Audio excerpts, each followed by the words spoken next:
Hello friends, welcome back to my channel.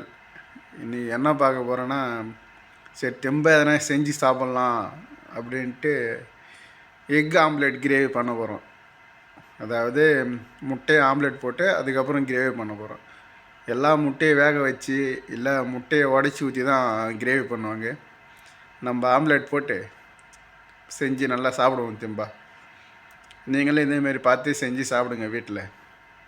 வாங்க எப்படி செய்யுதுன்னு பார்க்கலாம். மனுஷன் எதையாவது பண்ணி முன்னுக்கு வரலான்னு பார்த்தா கால் வைக்கிற இடம்லாம் இப்படி கண்ணி வெடியாக இருக்குது.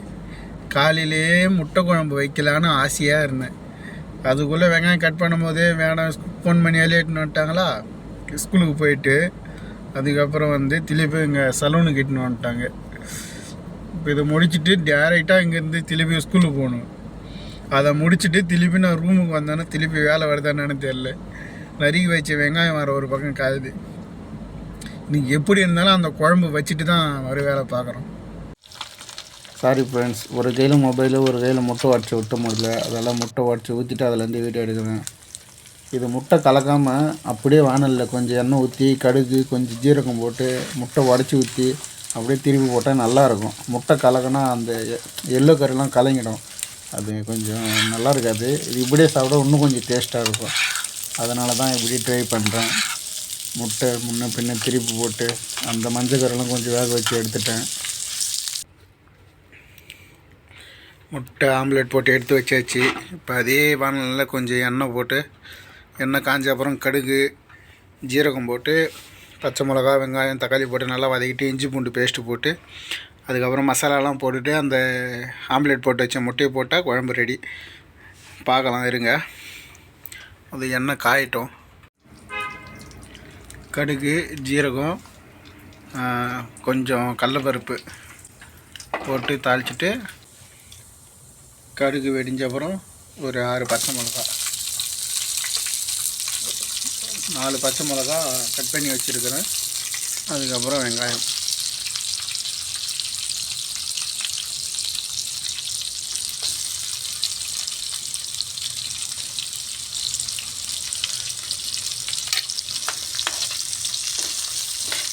வெங்காயம் நல்லா வதங்கட்டும்.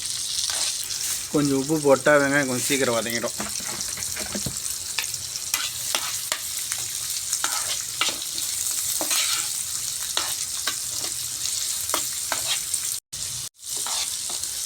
வெங்காயம் வதங்கிடுச்சு. இந்த டைமில் கொஞ்சம் ஒரு ஸ்பூன் இஞ்சி பூண்டு பேஸ்ட்டு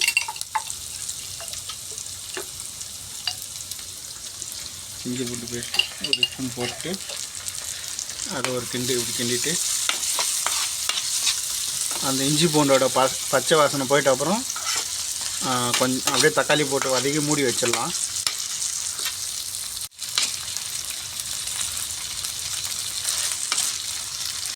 இஞ்சி பூண்டோட பச்சை வாசனைலாம் போயிடுச்சு. இதுக்கப்புறம்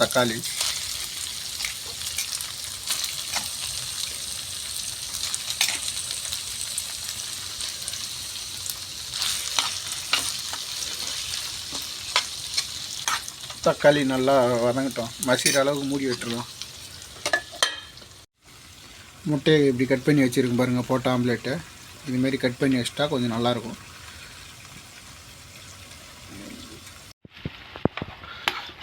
தக்காளி நல்லா மசிஞ்சிடுச்சு.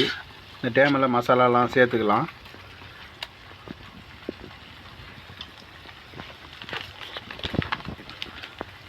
கொஞ்சமாக மஞ்சத்தூள்,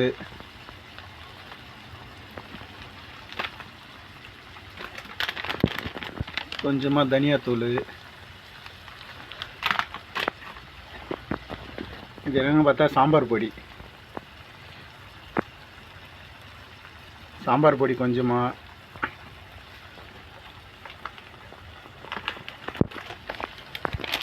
அப்புறம் சில்லி பவுட்ரு. காரம் கொஞ்சம் கம்மியாக போட்டுங்க, ஏன்னா பச்சை மிளகா போட்டுருக்கு இல்லையா, அதெல்லாம் ரொம்ப கொஞ்சம் காரமாக இருக்கும். இதெல்லாம் போட்டுட்டு நல்லா இப்படி ஒரு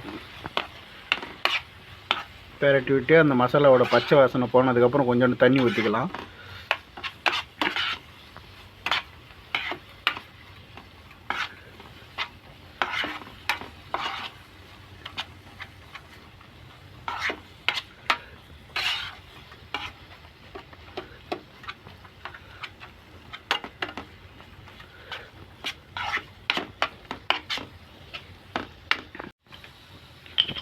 இந்த டைமில் கொஞ்சோண்டு தண்ணி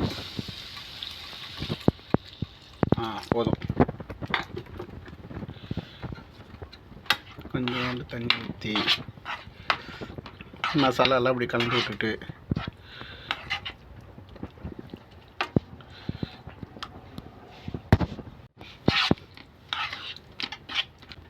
குழம்பு கொஞ்சம் கொதிக்கிட்டோம்.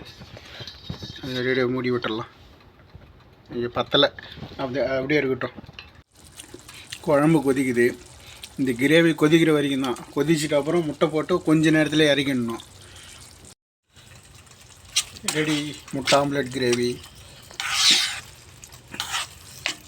இது அப்படியே ஒயிட் சாப்பாடு இல்லை சப்பாத்தி இல்லை தோசை இதுக்கெல்லாம் சாப்பிட்டா நல்ல காம்பினேஷன் இருக்கும். இப்போ சாப்பாடு கொடுத்துட்டாங்க வீட்டு பணிப்பெண். நம்ம அது கூட இது போட்டு எப்படி இருக்குன்னு சாப்பிட்டு பார்த்துட்டு சொல்கிறேன்.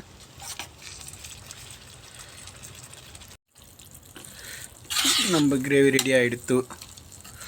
அது எடுத்து கொஞ்சம் சாப்பாட்டில் போட்டு சின்ன கரண்டியாக இருக்கவே குழம்புத்தோட கஷ்டமாக இருக்குது. கீழே மேலே சிந்திது பாருங்கள். பச்சை மிளகா இருக்கட்டும், முட்டை நல்லா பிசைஞ்சாச்சு.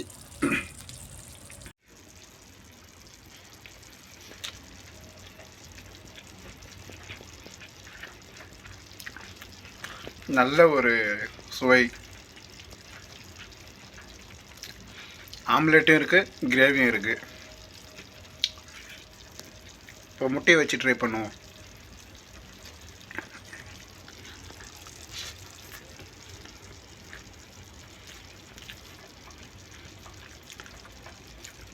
முட்டையோட சாஃப்ட்னஸ், அந்த கடலப்பருப்பு போட்டோம் இல்லையா, அதோட கொஞ்சம் கிரின்ச்சி நல்லா இருக்குது சாப்பிட.